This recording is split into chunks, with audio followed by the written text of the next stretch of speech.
Anticipation is palpable as lawmakers reconvene for a crucial plenary session that would determine their stance on President Bola Tinubu's proclamation of a state of emergency in Rivers State.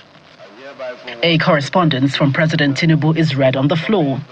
From the President of the Senate on the circumstances of the proclamation of a state of emergency declared by Mr. President, Commander-in-Chief, on the state of affairs in Rivers State.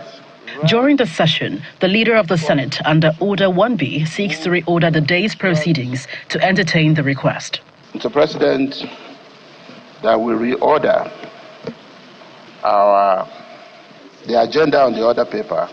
He had barely concluded when Senator Siriake Dixon raises a point of order, a move which sparked a back and forth with the Senate President. Point of order. Distinguished Senator Siriake Dixon. Yes. I watch you on television. Mr. President, I have and a point of order for which you have listen recognized to me. And you said no matter what the Senate does, the Senate will not have your vote on anything the Senate does. That's what you said on television. When the Senate has not even considered any issue. I want to let you know. To me, please. I'm not arguing with you. I'm only saying please allow me to preside. I wanted to draw your attention, Mr. President, respectfully, and the attention of all our colleagues, to the specific provisions of our rules. The President shall, in a closed session, brief the Senate on the circumstances of the proclamation of a state of emergency. Your point of order is upheld. Thank you. For an hour and a half, the lawmakers hold a closed-door session before emerging with a series of resolutions. The Senate invokes the powers conferred on it by Section 305, subsection 2, and approve the proclamation of state of emergency declared by Mr. President in Rivers State of Nigeria. The Senate further resolved that Section 11, subsection 4 be invoked, providing the National Assembly the authority to set up a joint ad hoc committee of both chambers to oversight the administration of Rivers State henceforth. The Senate further resolved that a committee to reconcile the warring factions in Rivers State should consist of eminent Nigerians. The approval for a state of emergency in Rivers State is done via voice votes.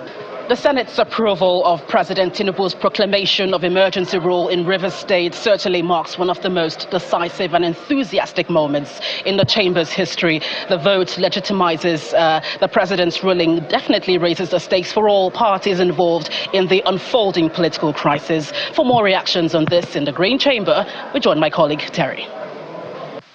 Well, thank you very much, Gloria. I'll be speaking in a low tone because the House of Representatives is currently in a closed-door session. And what we know about sessions like this, especially considering the enormity of the request from Mr. President, is that they're trying to ensure that when the doors are flung open, the deliberations go as peaceful as possible. The session, however, did not commence peacefully. As the House commences the debate after the Speaker read a letter of request from the President, a constitutional point of order is raised on the need to ensure that a quorum has been formed.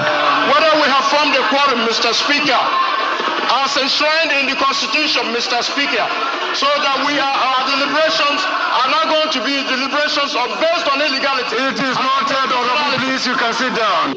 Mr. Speaker, it is good enough, and I urge you that we comply strictly with the Constitution by first transparently announcing the quorum as it is now for us to go into this debate. I so move, Mr. Speaker. Thank you for the opportunity. We are not yet at the point of voting. So the point of voting, what are being raised, until we get to the point of voting, that is when possibly that clause could be asked. Interestingly, the matter is not debated. Instead, amendments are made. That the House direct the declarations of the state of emergency stated for the stated period, but the President can terminate, review the state of emergency at any time within the period, but not later than 6 months. Section 305 cannot be read in isolation of Section 11, subsection 4 of the same Constitution. At any time, when any House of Assembly of a state is unable to perform its function, by reason of the situation prevailing in that state, the National Assembly may make such laws for the peace, order, and good government of that state with respect to matters on which a House of Assembly may make laws as may appear to the National Assembly. The amendments are adopted by the House and the final vote is taken. Those in support of this request from Mr. President as amended should say aye. Those against should say nay. There is have it. I want the House to note that today's plenary is being attended by 243 members based on our attendance registers. Just for records, we are more than satisfied the requirement of this particular amendment. Well, members of the House of Representatives leave the chamber today having voted unanimously in support of the President's declaration of a state of emergency in Rivers State and suspension of the governor, the deputy, and the legislative arm. They believe that they've set the right precedent here today. They've also asked that the President set up a committee that would mediate in the course of this emergency rule so that peace can be brokered in between. From the National Assembly, Terry Ikumi, Channels Television News.